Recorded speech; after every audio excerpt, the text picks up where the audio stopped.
How to turn on or turn off TalkBack audio ducking on Samsung Galaxy S26 Ultra. Let's start the video. First of all, go to App Library. Here click on Settings app. Now in Setting, scroll down and click on Accessibility.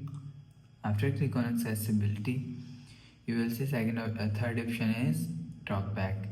Click on TalkBack and click on Settings. After click on Settings, click on Sound and Vibration, and you will see audio ducking is here. If you want to turn off audio ducking, so turn off this button. After turn off this button, you will see audio ducking is turn off. If you want to turn on audio ducking, turn on this button.